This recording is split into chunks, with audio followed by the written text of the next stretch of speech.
Olá, boas-vindas a mais uma Conversa Empresarial. Eu sou o Cláudio Nazajon e hoje comigo tem o Ricardo Piquet. Obrigado, Ricardo, por vir aqui. Prazer. Cara, eu ia te apresentar como diretor-geral do Museu da Manhã, mas você é diretor do IDG, que é a organização que gere várias entidades, inclusive o Museu da Manhã, é isso? Perfeito, Cláudio. Obrigado aí, primeiramente, pela oportunidade, parabéns aí pela sua iniciativa. Eu sou responsável pelo IDG, uma instituição sem fins de lucro, criada em 2001, e há mais de 10 anos se dedica à gestão de ativos de interesse público de cultura e meio ambiente. Então a gente gere museus, centros culturais, gerimos um fundo ambiental, mas a estrela maior é o Museu da Manhã, aqui no Rio de Janeiro, onde a gente completou agora 8 anos de operação, em dezembro passado, e em fevereiro completamos 9 anos de contrato de gestão com a Prefeitura da cidade do Rio de Janeiro, que é proprietária do Museu da Manhã, e temos com ela um contrato de parceria. Como é que funciona esse processo? O município investe na criação do espaço e depois passa para um gestor, é isso? Veja, o município cria e constrói e cria seus equipamentos culturais e ele tem discricionariamente a forma de geri-lo. Ele pode fazer gestão direta através da equipe da prefeitura contratada, o orçamento da prefeitura. Ele pode fazer através de contratos de gestão. É uma legislação que qualifica organizações sem fins de lucro como OS, como organizações sociais. Isso prevê que a organização social que quer se manifestar interessada em gestões desses equipamentos, ela apresenta a sua governança. A governança significa qual a estrutura de assembleia, de conselho fiscal, conselho consultivo, conselho administrativo, auditoria externa, manuais e políticas de contratação de serviços e produtos. É um conjunto, é um arcabouço de governança que dá ao poder público uma certa garantia para contratar essa instituição, antecipar recursos para fazer a gestão de um determinado bem da prefeitura. E é assim que funciona em 90% dos equipamentos do governo do estado de São Paulo, por exemplo. No Rio de Janeiro, é um modelo que não evoluiu muito. Havia umas 3 ou 4 instituições. Hoje, na prática, só existe uma, que é o IDG, fazendo a gestão do Museu da Manhã, uma vez que o MAR também tinha essa operação e não foi para frente. E não foi por esse modelo, né, através de uma instituição. E havia também no governo do estado do Rio de Janeiro, que fazia a gestão das bibliotecas Parque do Estado do Rio, que éramos nós, e também o Parque Lage por outra instituição, que não estão fazendo mais porque o Estado descontinuou esse modelo. Então hoje nós temos um contrato que passou uma série de mudanças, começou com a gestão lá do então prefeito Eduardo Paes, passou por uma conturbada e triste gestão do prefeito anterior, que era o Crivella, e voltamos agora com o Eduardo Paes. Mas com algumas nuances que eu poderia contar ao longo aqui da nossa conversa. Vai ser interessante porque eu lembro muito da controvérsia que houve muitos anos atrás, quando o Guggenheim queria trazer o museu para cá, era de âmbito estadual, se não me engano. Não me lembro era também municipal.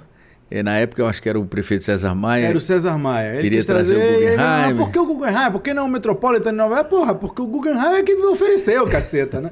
E acabou que ficamos sem o pão e sem a torta, né? Na verdade, aquele pier foi muito disputado, onde está instalado o Museu da Manhã, um pier construído na década de 40, para a expansão do porto para receber os navios para a Copa do Mundo de 1950. E esse pier foi construído mal executado e ele nunca serviu de área portuária. Olha! Ele serviu por 60 anos como um depósito de materiais e estacionamento. Meu Deus, não sabia disso não. A reestruturá-lo do ponto de vista, de fato, da sua fundação. E foi feito através de uma PPP que foi construída na época do Estado, da Prefeitura, para a construção do hoje conhecido Porto Maravilha. Então, nesta PPP, uma das contrapartidas foi a construção do edifício. E, por outro lado, a Fundação Roberto Marinho captou recursos com parceiros privados e desenvolveu o projeto, contratando o Santiago Calatrava, que é o arquiteto valenciano, e todo o conteúdo e produção que foi feita, que as pessoas conhecem hoje no museu. Depois dela pronta, inaugurada, foi repassado para uma instituição, que foi a nossa, para fazer a gestão completa. Conteúdo, eventos, programação, manutenção do edifício, pessoal, segurança, é uma gestão 100% do IDG. Como é que a gente define, por exemplo, a identidade do Museu da Manhã? Porque você fala assim, pô, você vai nos grandes museus, você tem, sei lá, vai no Louvre, ou e você vê lá peças, obras de arte, históricas e tal. Você vai no Museu de Arte Contemporânea e você vê aquelas peças que só os artistas entendem. Eu, pelo menos, leigo no... Então, assim, são identidades diferentes. Você vai para ver coisas diferentes. Eu, no Museu da Manhã, não tenho uma percepção do que é. Também acho que fui uma vez para uma palestra, ainda não consegui visitar direito. Bom, qual é a identidade do Museu da Manhã? Convido a você e todos que não foram, não tiveram essa oportunidade de imergir no museu para visitar. Acho que vale a pena. Bom, segundo, dizer que o Museu da Manhã é um museu de ciências, um museu de ciência aplicada, qualificado como uma terceira geração de museus, né, que existem concomitantemente com as outras duas primeiras. Você tem um museu de ciência com peças, né, que trazem peças do passado, um museu de arqueologia, um museu de peças, que tenta entender o que ocorreu na natureza no passado. Existe um segundo momento de museu de ciência, que são museus que tentam repetir os fenômenos da natureza, movimentos de física, de química, e que você traz hoje um museu de ciência, por exemplo, da Universidade Católica do Rio Grande do Sul, ou o Museu Cosmo Caixa de Barcelona. Você tenta compreender os movimentos da natureza. E o terceiro movimento, que é esse, são movimentos onde o museu apresenta, com base na ciência, 3 momentos da humanidade: o passado, o presente, e projeta futuros possíveis. Então, essa era de museus, na maioria, e nós hoje, o Museu da Manhã, lidera uma série de museus que fazem parte de uma aliança chamada FORMS, que é Future Oriented Museum Synergies, que trata o Museu de Ciência com a possibilidade de projetar futuros. Portanto, quando se pensa em museu, pensa no passado, essa nova geração pensa que o museu tem que trabalhar o passado, discutir o presente e projetar futuros possíveis para qualquer tema. E foi essa escolha que foi feita para o Museu da Manhã. O Museu da Manhã tem como objetivo principal, propósito, discutir o planeta, discutir a sustentabilidade, que é a nossa relação com a natureza, e discutir a convivência, que é a nossa relação entre nós mesmos. Isso hoje é concebido como uma única coisa. Na verdade, sustentabilidade é tudo. Sustentabilidade é a nossa relação conosco e com a natureza, porque a partir do momento que o homem se separou da natureza, começamos a ter problema. Então é isso que o museu tenta mostrar numa experiência imersiva, fazendo uma visita na exposição principal, mas também fazendo visita nas exposições temporárias, no laboratório, nas oficinas, nos debates, no seminário, no auditório para 40 lugares, no observatório para 50 lugares.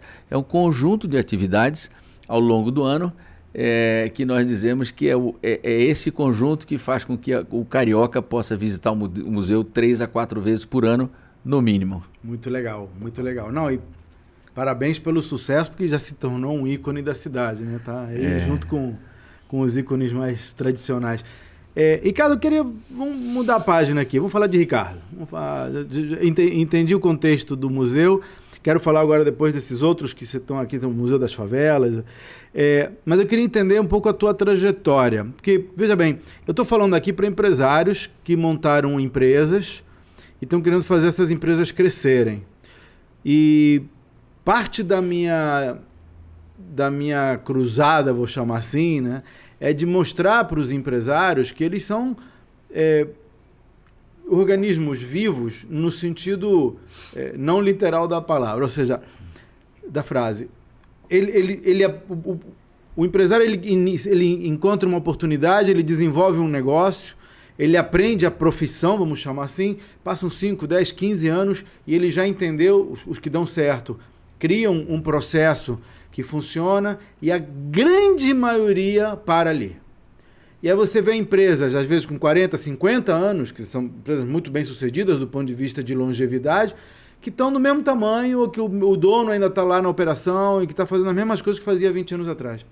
E eu olho para esses caras e digo, cara, estamos deixando dinheiro na mesa, estamos deixando conhecimento na mesa, estamos deixando de servir. Imagina, é como se o McDonald's ainda estivesse vivo lá em Springfield, entendeu? Nos Estados Unidos. a gente não conheceria o McDonald's aqui. Por quê? Porque não cresceu. Então, a minha proposta é sempre levar esse empresário a passar para o próximo nível. O próximo nível não é vender 20% a mais, é fazer 10 vezes. E o outro é 100 vezes, e o outro é 1000 vezes. Você fez uma carreira que está com essa curva que os investidores gostam de ver nas empresas, né? Quer dizer, eu queria que você me contasse um pouco assim, por onde é que você foi escolhendo essas... Como é que você saiu de um e entrou no outro? Agora, recentemente, saiu da diretoria do museu para ir para a IDG. Então, como é que acontece isso no teu Cláudio, mundo? na verdade, assim, a minha história, eu tinha desejo de fazer muita coisa na vida desde sempre. Então, eu comecei a fazer engenharia. Eu fui engenheiro no século passado, né? E dentro dessa engenharia, eu fui para a área de transporte, de planejamento urbano. Eu fui engenheiro e muito cedo fui diretor do metrô da minha cidade, onde eu nasci, que era Recife. E a partir dali comecei a conhecer não só o sistema, mas a cidade, as intervenções, todo o conjunto. Ganhei uma bolsa para o Japão, em 94 eu fui estudar no Japão. Quando eu voltei, eu fui convidado para a direção da empresa de urbanização da minha cidade. E daí eu comecei a interagir com a cidade inteira, coordenei um processo de revitalização do Recife Antigo, fui um dos incentivadores e criadores e conselheiro por 12 anos do Porto Digital, que hoje emprega mais de 9 mil pessoas em Recife na área de tecnologia. E a partir dali, conhecendo um pouco do patrimônio histórico da cidade, da história da cidade, da possibilidade de trazer de volta algo que levantasse a autoestima do cidadão local, foi daí que eu trouxe vários parceiros para lá. Um deles foi a Fundação Roberto Marinho, que me convidou para vir para o Rio de Janeiro. Então, eu vim no começo de 99 para passar um ano e agora em março eu completo 25 anos do Rio de Janeiro. E nessa experiência na Fundação foi muito rica. Eu assumi uma superintendência de patrimônio, meio ambiente, onde a gente fazia toda a parte, projetos de patrimônio e cultura e alguns projetos de meio ambiente. A gente produzia na Fundação, por exemplo, o Globo Ecologia, que fez sucesso durante um longo tempo, e passamos a construir vários museus.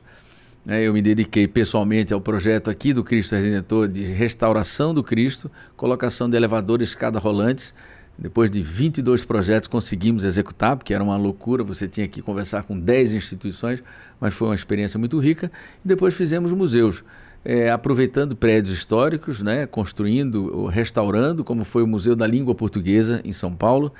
Fiz mais de, 120 apresentações, negociei a posse daquele prédio, que era um prédio complicado, até montar um Museu da Língua, depois o Museu do Futebol no Pacaembu, mas fizemos vários museus pequenos em Porto Seguro, em Paraty, em Recife, em Porto Alegre, e essa experiência me levou à presidência da Fundação da Vale. Eu fui diretor de responsabilidade social da Vale S.A.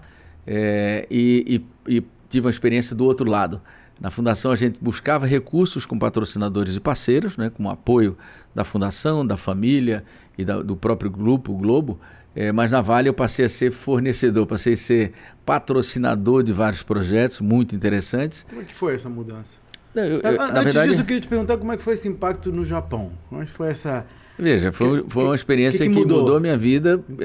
Primeiro, para conhecer dentro dessa área. Eu já tive mais de 5, 6 vezes no Japão, mas eu fui numa área muito especial, que é a área de transporte e mobilidade dentro do Japão. Então, está super avançada lá. Ficar em Tóquio, ficar em Nagoya, ficar em Osaka, você viu como uma cidade pode se organizar com tanta gente num território tão pequeno. Não é? Como você pode planejar o crescimento de uma cidade através da oferta de uma boa mobilidade. Então você construía linha de metrô de alto serviço e qualidade e projetava new towns. Né? Aqui no Rio de Janeiro nós temos um problema grave, porque nós tínhamos uma linha de trem para o fundo da Bahia e nunca se priorizou fazer um metrô de superfície para construir cidades ou vilas ao longo dessa linha até o fundo da Bahia, talvez evitasse a explosão das favelas dos últimos 20 anos, né? Isso é uma outra polêmica que a gente pode discutir numa outra oportunidade. Mas me deu essa vivência do que é organização, do que é planejamento, de quais as alternativas de mobilidade e, claro, de toda uma cultura que depois eu voltei lá a convite da Unesco, já pela Fundação Roberto Marinho, para falar sobre cultura e patrimônio imaterial, que é outra riqueza no Japão. Depois voltei a Nagoya por uma COP para discutir meio ambiente. Então são 3 temas muito ricos no Japão e que mudaram a minha forma de olhar a vida. Eles têm, ou seja, recentemente teve esse acidente com um avião E a gente comentou aqui que se fosse com brasileiros, teria morrido 90%. Todo mundo ia atropelar todo mundo. E querendo levar as malas, e peraí... Não... então, quer dizer, a educação do povo é uma coisa que vai junto com isso tudo, né? Você vai nos transportes públicos, o pessoal cuida e tal, aqui vandaliza. Então, não dá para simplesmente trazer para cá e querer aplicar. Exatamente. Eu já fiquei muito frustrado com muitas experiências parecidas. Por isso que eu pergunto, como é que você lidou com isso? Então, eu pude conhecer o lado da organização, do respeito, do maior interesse pelo coletivo do que pelo individual. As pessoas respeitam fila, respeitam processos, respeitam tudo. Mas como nada é perfeito, as pessoas também lá desejam muito ter a alegria e a felicidade do brasileiro. Né? Se pudessem, estariam nas farras, nas batucadas ou nas festas brasileiras. Então, nem tanto nem tão pouco, talvez um pouco da organização do Japão aqui no Brasil, mas sem perder a identidade brasileira, seria um bom caminho. Acho que falta um pouco da cultura japonesa, mas acho que não funcionaria a cultura toda aqui. Acho que tem uma série de questões que podem ser melhoradas lá, mas eu imagino que a gente tem muito o que aprender, né, com essas diferentes culturas. Ok, a questão é como é que você trouxe esse impacto para cá? Porque eu tô preocupado assim, como é que é a tua tomada de decisão? O meu ponto aqui é o que eu posso dar para o nosso telespectador, para o nosso ouvinte, em termos de ferramenta para melhor tomada de decisão. Então, você é um cara que viajou o mundo, que teve, como você falou, eu vivi o papel do lado de lá e do lado de cá. Como é que isso mexeu na tua tomada? Como é teu processo de tomada de decisão hoje para definir os próximos passos, por exemplo? Bom, eu acho que uma experiência de empreender, eu comecei com o IDG. Pelo conselho, como conselheiro, como presidente do conselho, e fiz isso com os primeiros projetos do IDG de gestão, né? Quando nós reformulamos esse instituto como uma instituição, como uma empresa, mas sem fins de lucro e privada, nós decidimos estruturá-lo para atender esses gaps que eu vi em vários projetos da Fundação e da Vale que não tinham continuidade. Você constrói um museu, constrói um centro cultural, constrói um auditório, e não tem manutenção. Assim como vários patrimônios. Você restaurou uma igreja, depois de 10 anos está de novo para restaurar. Então, nós fomos por esse viés. Primeiro, um foco em atender uma demanda do mercado. A demanda era gestão competente para esses equipamentos que foram largados. O competente inclui autossustentabilidade? O competente, primeiro, tem uma questão básica de uma empresa, de uma instituição que não tem uma outra empresa por trás, não tem um endowment, não tem um fundo, não tinha grandes garantias. A gente foi buscar segurança jurídica e segurança financeira. E depois a segurança técnica, para dar competência naquilo que a gente entrega. Mas se eu não tivesse segurança jurídica ou financeira, tudo ficava vulnerável para frente. Não adianta você ter uma equipe técnica de altíssima qualidade se você não tiver segurança jurídica, que coloca todo o negócio abaixo. Então, nós fomos pela segurança jurídica, pelo rigor na governança, na transparência do que a gente faz, porque a gente precisava de recursos dos outros, ou recurso privado, ou recurso público, seja como for. A gente precisava de transparência, uma boa estrutura de governança, a gente precisava ter várias fontes de recursos. Então, hoje como é hoje de onde vêm os recursos? Nós partimos do princípio que a gente tinha que ter... Todos os equipamentos da IDG têm o mesmo modelo, é isso? Quase todos. Aí a gente pode falar... O recurso entra para a IDG e ele é redistribuído como uma grande holding ou cada museuzinho tem o seu... Nós temos um projeto dependendo da forma de recurso, porque se eu tenho um contrato de gestão, eu posso receber parte dos recursos públicos e parte eu vou buscar no mercado, recursos privados.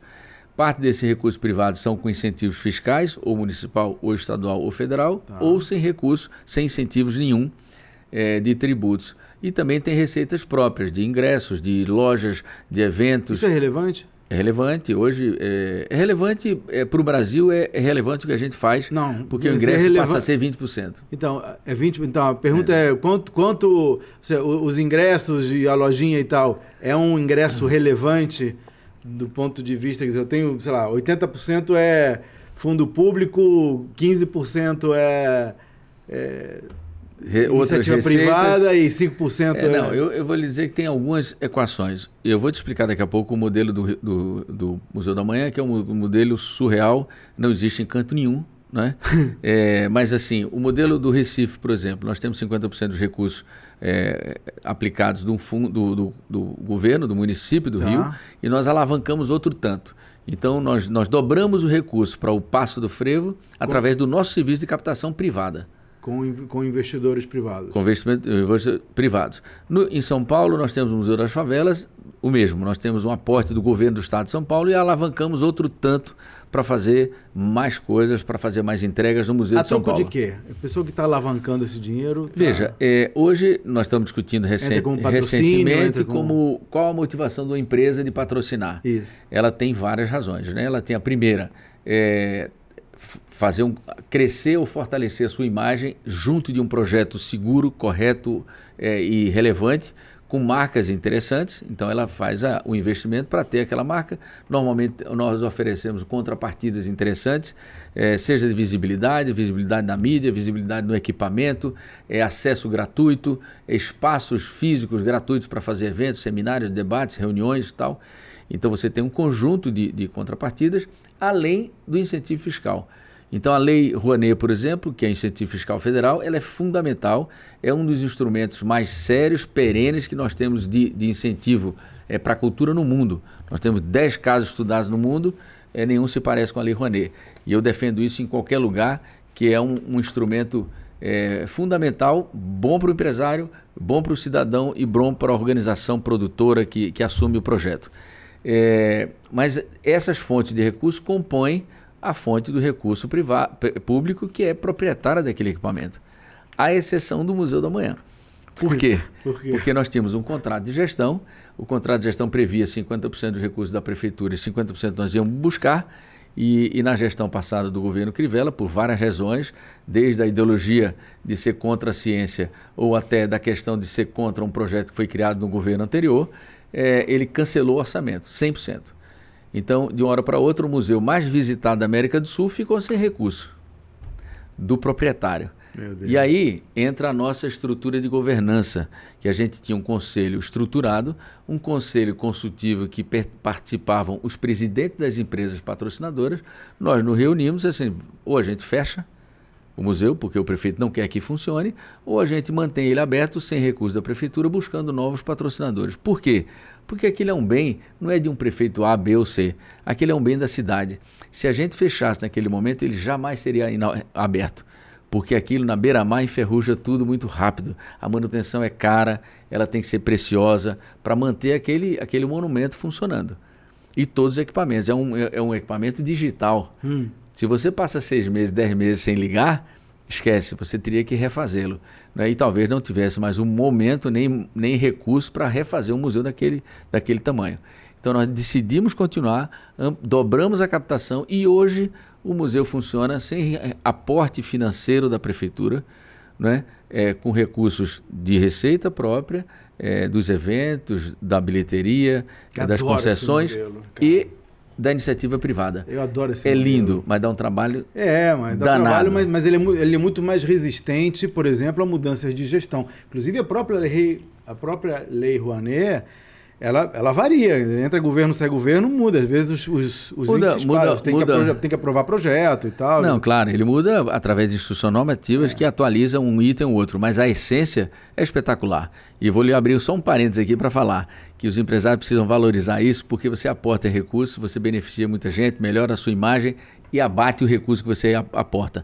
A Lei Rouanet hoje, ela é mais ou menos 2 bilhões de reais por ano de incentivo fiscal para a cultura brasileira. Você sabe quanto tem de incentivo fiscal para a indústria do refrigerante? Não. 3,5 bi. Ou seja, a cultura vale metade dos refrigerantes.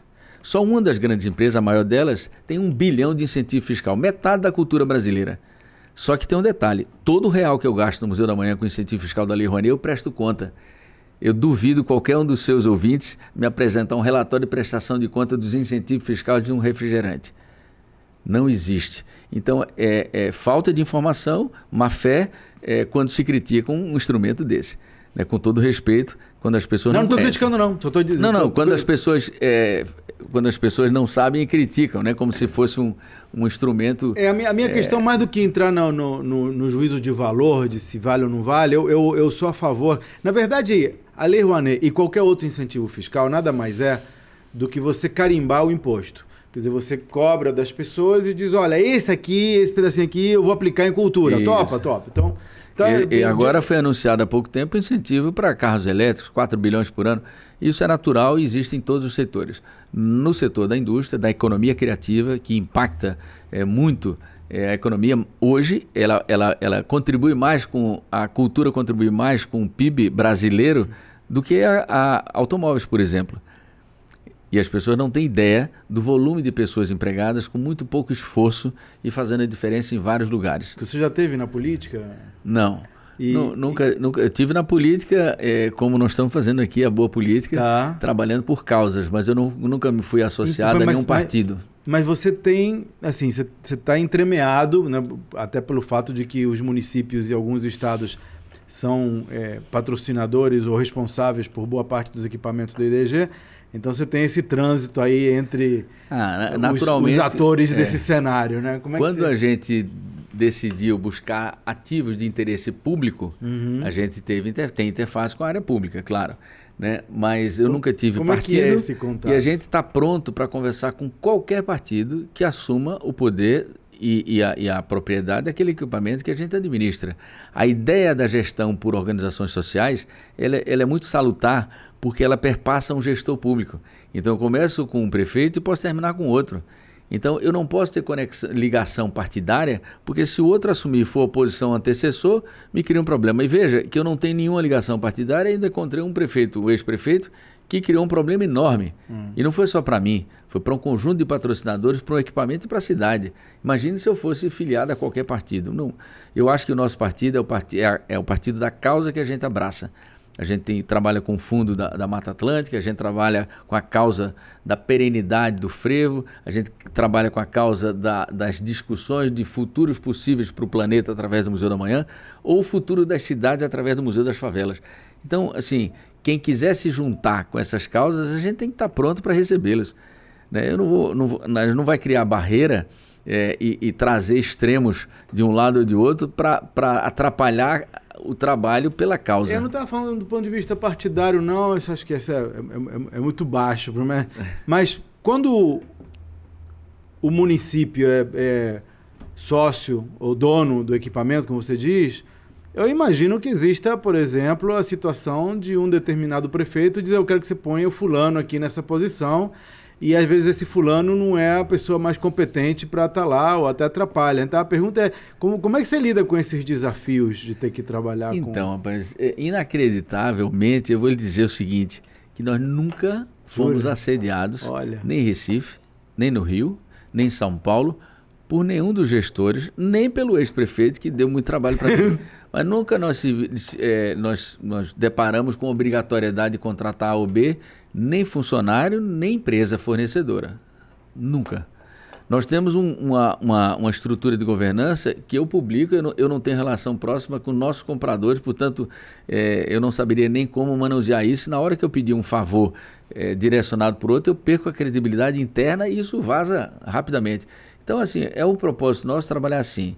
E eu acho que o ganho que a gente pode oferecer, a entrega que a gente pode oferecer, ela está acima disso, porque a gente entrega o serviço, a gente recebeu 6 milhões de pessoas no Museu da Manhã, as pessoas dão nota lá em cima, a gente lidera um movimento de museu de ciência no mundo inteiro a partir desse museu, que não era nada há 9 anos atrás. Ele excedeu, né, todas as expectativas, né? Todas. É um projeto fantástico, é um projeto que coroa um processo de revitalização da área, que teve os problemas lá atrás, mas está sendo recuperado agora.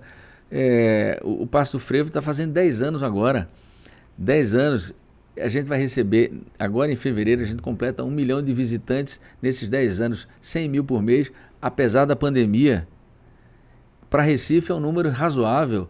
E outra, a gente fala da questão do número quantitativo, mas você veja o que um equipamento desse pode fazer qualitativamente. 50% do público que frequenta o Museu da Manhã não são habituais de museus. São pessoas, 20% declaram que nunca tiveram no museu antes. Então, você está oferecendo uma oportunidade que pode transformar a vida daquela pessoa.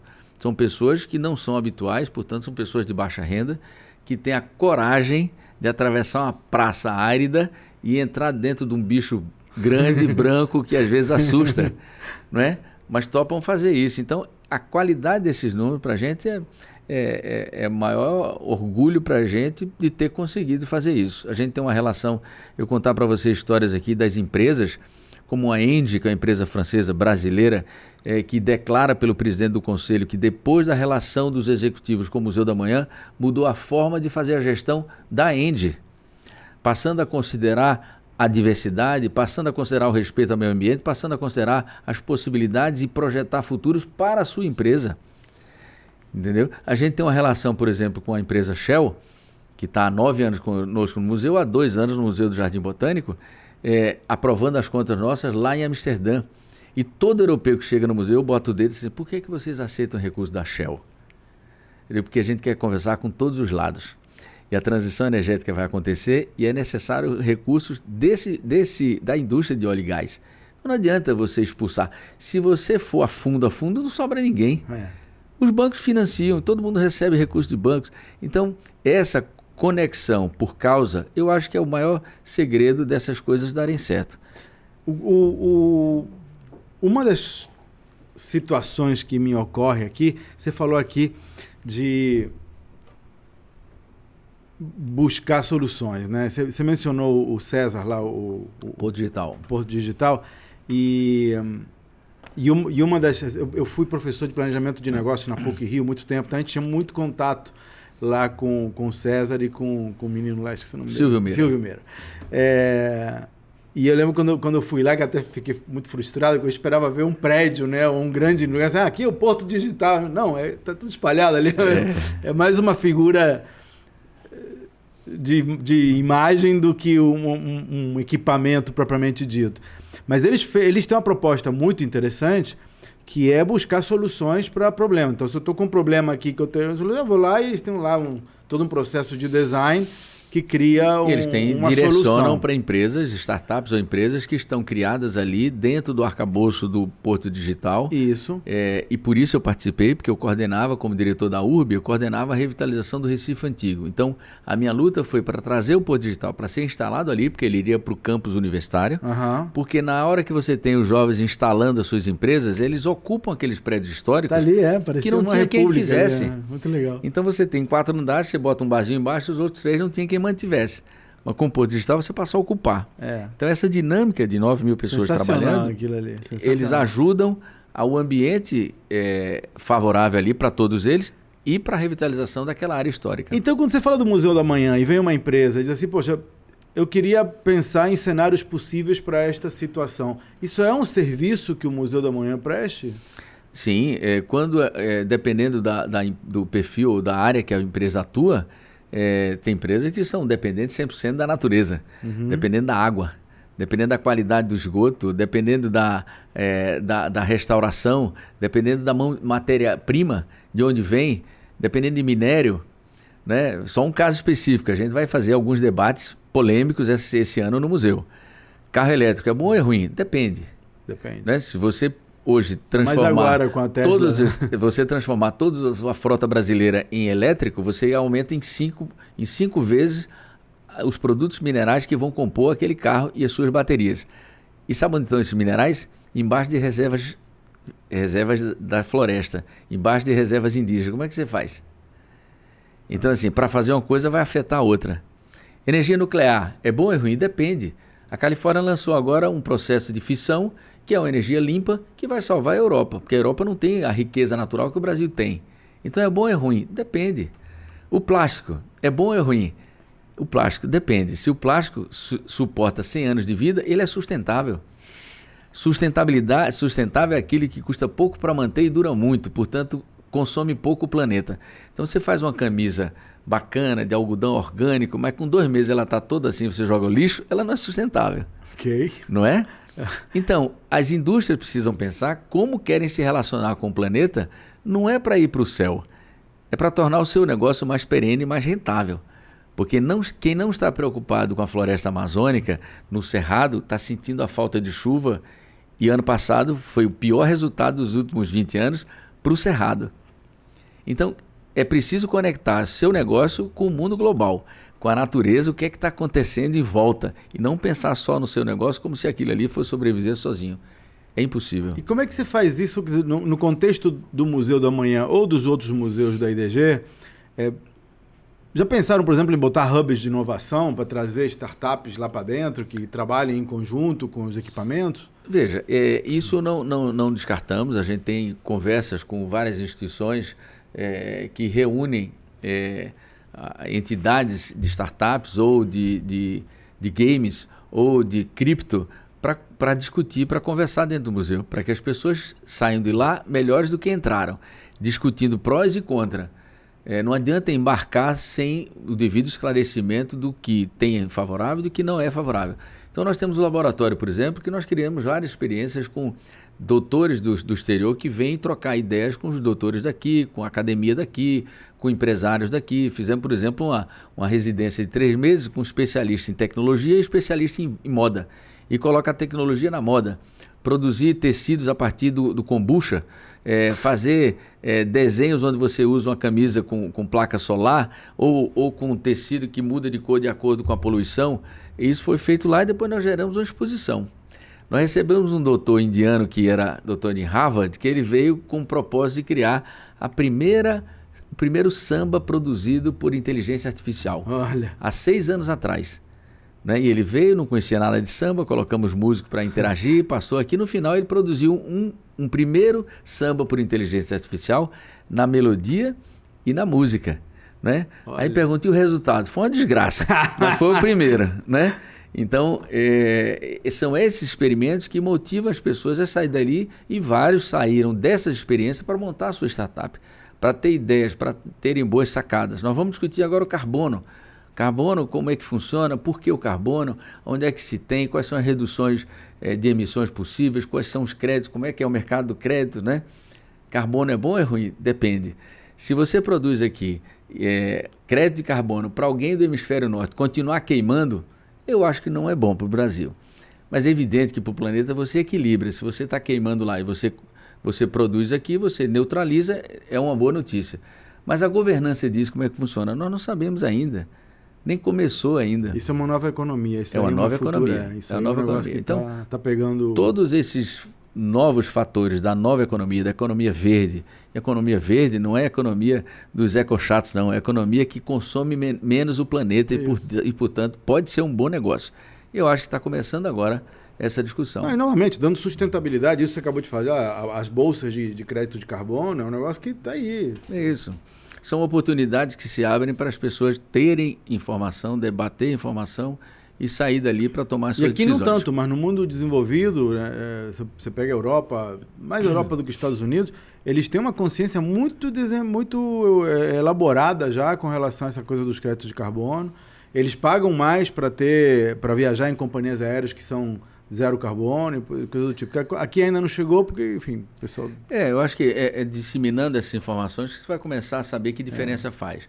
E o consumidor tem um poder enorme nessas indústrias. Total. Se ele decidir que ele não compra mais uma camisa, que não venha com QR Code aqui, que você possa saber qual é a pegada de carbono dessa camisa, se teve mão de obra infantil ou escrava, se teve um consumo grande de energia, por exemplo, você tem hoje na Europa você tem um scanner que você decide qual é o produto que você vai comprar de acordo com a régua de pontuação. Como ele foi produzido, se ele tem excesso de produto ultraprocessado, se ele tem muito sódio, se ele tem muito açúcar. Você passa uma régua e não compra aquele, compra o outro. Essa aqui que não foi comprado, vai ter que repensar. Porque cada vez mais os jovens estão se como os adesivos que ficam nos equipamentos, né? Exatamente, de energia. Você vai comprar uma geladeira, você vê lá. Isso foi uma ideia do Procel de sucesso há 25 anos atrás. Né? Então, eu acho que esses processos são ótimos para o cidadão, o consumidor decidir e ele fazer com que o mundo mude para um mundo mais sustentável que garanta melhores amanhãs para os filhos, os netos e os bisnetos, né? Qual é o teu sonho, assim, 10 anos? O que você acha que dá para fazer, que você gostaria de fazer? Né? Rapaz, veja, eu sempre tive vontade de fazer muita coisa, mas hoje eu acho que essa estruturação de um canal de formação com esses dados, o meu sonho era ter um canal 100% dedicado, uma escola ou um canal de mídia 100% dedicado a esse tipo de informação que surpreenda as pessoas, que tire a pessoa do lugar. Você sabia que... Aí você solta um negócio desse, muda. Você chega lá no Museu da Manhã, no campo central do Museu da Manhã, que é o Antropoceno, qualquer leigo vê um gráfico daquele lá que a partir de 1950 todos os consumos explodiram no planeta. Se um cidadão comum americano for fazer um teste de carbono lá, de pegada de carbono no museu, vai ver, se todo mundo tivesse o hábito do americano comum, a gente precisaria de 9 planetas. Não temos. Né? Então, essa consciência. E por que nós sobrevivemos com o modelo americano? Porque a América do Sul, a África, não consome nada do planeta. Então, essas informações que despertam as pessoas, eu acho que é onde está a grande alavanca. Seria o meu desejo de criar uma escola só de Você Sabia, para que despertasse as pessoas para coisas que não são óbvias, né? E tem tanto assunto para a gente abordar, tem tanta novidade todo dia, que eu acho que precisava ter um lugar baseado na ciência, porque a ciência não é a verdade, mas é o caminho mais próximo da verdade que a gente tem. Sair um pouco das fake news, sair um pouco dessa informação leiga e irresponsável que aparece na internet. E você diz, não, eu vi, eu tenho certeza. Você ouviu onde? Eu vi no WhatsApp. A fonte é completamente ignorada, né? E esse é um dos grandes problemas da contemporaneidade, né? A falta de segurança na informação que você recebe, né? Então, eu acho que seria um sonho criar um canal que pudesse despertar para isso, com uma informação segura, com base na ciência, para que as pessoas pudessem ter um pouco mais de segurança e discernimento para tocar a sua vida. E como é que nós, empresários, podemos ajudar esse sonho a se tornar realidade? O que é uma empresa comum? Não uma multinacional, mas uma empresa... Eu acho que uma empresa comum ela tem grandes oportunidades de se diferenciar e de fazer ser conhecido por esse diferencial, né? Um diferencial de uma governança adequada, de um respeito à natureza, de um respeito à diversidade, de trazer esses conceitos, esses valores para o seu produto. Se ele produz esse copo aqui, e eu sei que esse copo é produzido dessa forma, a grande maioria dos jovens vai começar a perceber que é melhor comprar esse copo do que o copo do vizinho. Porque o copo do vizinho pode prejudicar mais, o copo do vizinho pode estar prejudicando um monte de gente que não tem os seus direitos respeitados, a mínima condição de sobrevivência. Então você vai escolher entre o produto A e o produto B. A empresa que conseguir se comunicar melhor, de conseguir contar uma história melhor do seu produto, eu acho que vai começar a ter vantagem. E hoje não precisa ter muito dinheiro para botar numa mídia nacional, num jornal nacional. Você hoje faz comunicação por nicho. Você vai comunicar com aquelas pessoas que você sabe que tem desejo de comprar esse copo. É cirúrgico. Então você vai informar, olha o que esse copo pode lhe oferecer. Né? Então eu acho que são esses valores. Eu já anotei aqui ver como é que funciona os patrocínios para os museus. Né? Gostei da ideia. Mas eu acho que os vários patrocinadores, já veem valor nisso há muito tempo. Estão associando, você vê uma das parceiras nossas, a CCR, por exemplo, anunciando lá, somos patrocinador do museu, visite o museu, isso de maneira gratuita e de maneira espontânea.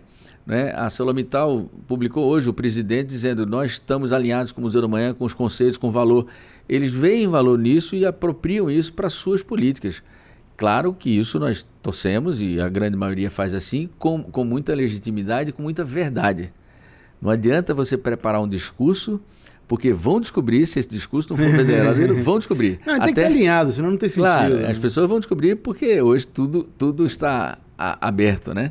Então, eu acho que se for verdadeiro, vão construir um bom conjunto de produtos ou de serviços de uma qualidade diferenciada, baseada em valores. E isso eu acredito. E como é que funciona isso, Ricardo? Uma empresa que queira, por exemplo, apoiar as atividades de algum museu da IDG, tem um setor que atende, ou tem uma licitação anual, ou já tem cotas? Como é que funciona isso? Não, veja, nós temos um conjunto de projetos e aparecem novos projetos. Assim, nós temos a felicidade de dizer que semana sim, semana também aparecem oportunidades de fazer novos projetos. A gente hoje escolhe projetos que eu posso tem apoiar mais um projeto XYZ, um projeto novo, uma mostra numa das salas lá. Exatamente. Assim. Eu posso apoiar uma nova construção de museu.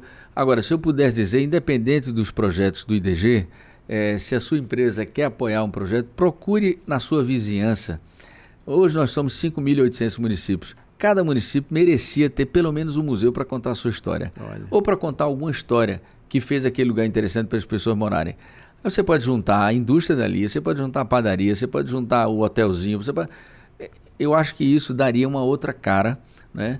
E mudaria esse convívio social. A empresa que estiver interessada nisso, é evidente que a gente pode conversar, quem quiser, estamos lá no Museu da Manhã, vamos estar no Jardim Botânico, mas eu acho que é importante que as empresas pensem, e é natural que pensem na sua vizinhança para melhorar aquela condição e depois pensar na sua marca, pensar nas suas escolhas, né? Pensar nesse investimento com incentivo ou sem incentivo, porque eu acho que são muito importantes, não só para a sua marca, mas também para a sociedade, que é uma oportunidade daquela empresa de devolver um pouco para a sociedade que ajudou a construir a sua marca, a sua empresa. Não é? Gente, falei com o Ricardo Piquet, eu vou correr atrás desse negócio e vou fazer um novo episódio contando os resultados, que eu acho que funciona. É muito legal. Se você juntar um grupo de empresas que queira apoiar a estrutura local, como você falou, uma pequena cidade, né? E se tem já uma infraestrutura de gestão, porque não é só construir é a parte mais fácil. Pega uma doação de um prédio, de uma casa, alguém, não sei o quê, monta, né? E depois é que entra a IDG e faz a gestão a partir dali e mantém. E se você não tem IDG na sua cidade, imagine que se a sua empresa tem uma competência mínima de gestão, de comunicação, de contabilidade, ajuda a instituição sem fins de lucro a ser criada. E faz uma boa gestão ali, porque vai ser uma gestão de um equipamento pequeno, começa assim, né? Então, eu concordo 100% com você. Até porque os políticos preferem construir, mas não tem muito apreço por manter. É isso. Né? Então, acho que tem que ser o conjunto. Fazer já pensando como vai ser mantido, e eu acho que vai dar certo. Muito bom. Se você gostou, compartilha. Toda sexta-feira tem um novo episódio. Dá o like se puder. Seus comentários eu vou passar ali. Aliás, você vai ter acesso ao episódio para poder ver. Cara, super obrigado pela participação. Adorei a conversa. Dá para ficar mais uma hora aqui, mas a gente tem que parar. Então, muito obrigado pela visita e, cara, parabéns aí pelo sucesso e pelos resultados, viu? Obrigado.